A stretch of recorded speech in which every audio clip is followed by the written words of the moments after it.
उसने मुझसे वादा किया है। मैं विश्वास नहीं करता। मैं उसके घर से ही आ रहा हूं।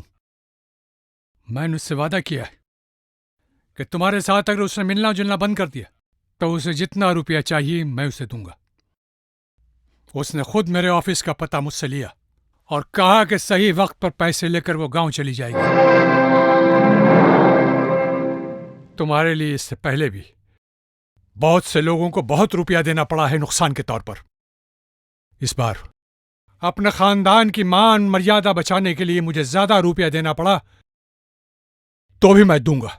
आपसे उसे पहचानने में गलती हुई डैड। वो किसी भी चीज के बदले में मुझे छोड़ के नहीं जाएगी। ठीक है, देखो वो तुम्हारे साथ और मुलाकात करने आती है कि नहीं। कैसे आएगी वो बेचारी? साड़ी चप्पल वाला प्लान तो फेल हो गया। अब भला कैसे उसे घर से बाहर निकाल कर आए? देखो, तुम अपने पिताजी की बात से डरो मत। अपर्णा बहुत अच्छी लड़की है। करोड़ों रुपए भी मिल जाए तो वो तुम्हें छोड़कर नहीं जाएगी। लेकिन हफ्ते में एक बार भी अगर मिल नहीं पाए तो समझा। आपको कुछ करना ही पड़ेगा।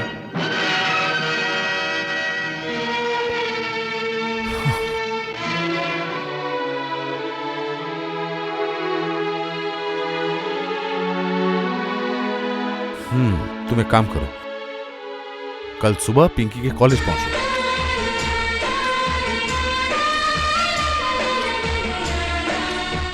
इतनी देर कर दी? बाप रे, कितनी मुश्किल से मैं आई हूँ। ये साड़ी तो बहुत अच्छी है।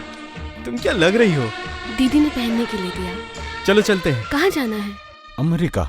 हाँ, लड़का 7 दिन बाद अमेरिका से लौटेगा। शादी करके बहू लेकर वापस जाएगा। मगर ये कुछ दिनों में शादी के लिए इतना सारा रुपए इंतजाम करना। मैं कोई बात सुनना नहीं चाहती।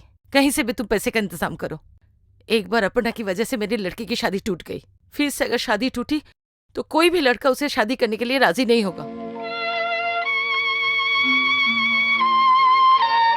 लेकिन ये तो नामुमकिन है। वो मुमकिन नामुमकिन मुझे मालूम नहीं। कहीं से भी तुम पैसे का इंतजाम करो।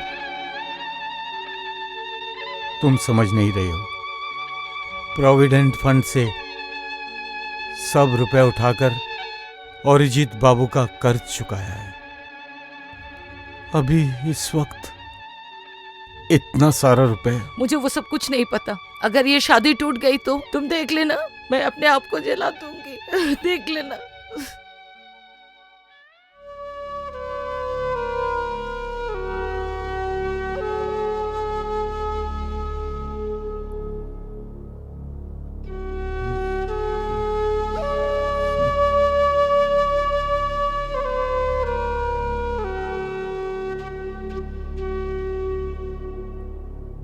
तुम क्यों शादी करके मेरा दिमाग खराब कर रही हो माँ, जो मेरी किस्मत में ही नहीं है। तेरे पिताजी के पास पैसे नहीं है इसका मतलब तेरा शादी नहीं होगा। अगर इस तरह से वो पैसे को बर्बाद नहीं करते, वो कल मुझे अपर्णा को मैं गांव भेज कर ही छोड़ूंगी। देखो माँ, उस शादी के टूटने के पीछे अपर्णा का कोई दोष नहीं था, तुम्हें अच्छे से पता है।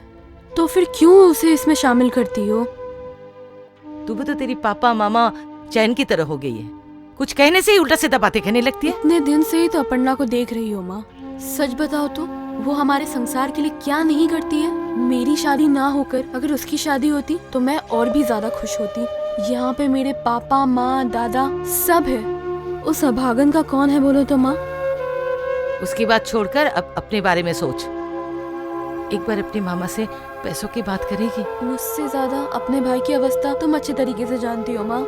तुम्हारे मामा के हार्ट ऑपरेशन के वक्त मामा के खुद के सारे जमाए हुए पैसे, यहाँ तक कि प्रोविडेंट फंड के भी पैसे। नहीं, मैं कह रही थी अगर तू कहती तो कहीं अलग जगह से उधार करके लाता। नहीं, मुझसे नहीं होगा। और तुम इतने व्यस्त क्यों हो रही हो? शादी का वक्त आएगा, ठीक हो जाएगी। और तुम इस बारे में बाबा से कुछ मत कहना। अब तो मैं बाबा के सामने खड़ी भी नहीं हो सकती।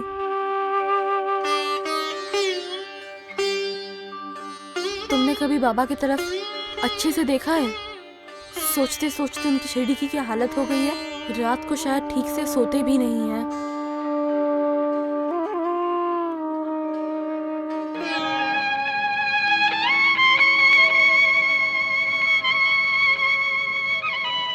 चाचा जी, इतनी रात हो गई, अभी तक सोई नहीं? आपकी आंखों में आंसू चाचा जी। कहाँ? नहीं तो ठंड लग गया है शायद।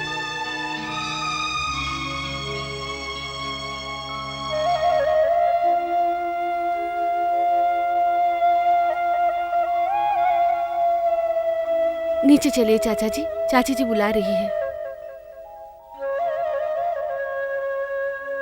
उसके बुलाने का मतलब तो एक ही है, पिंकी की शादी, जो हो नहीं सकता।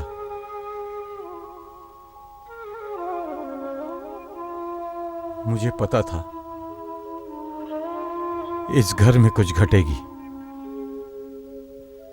मास्टर जी को रोते रोते इस घर से जाना पड़ा था। सर के ऊपर भगवान नाम की भी कोई चीज है।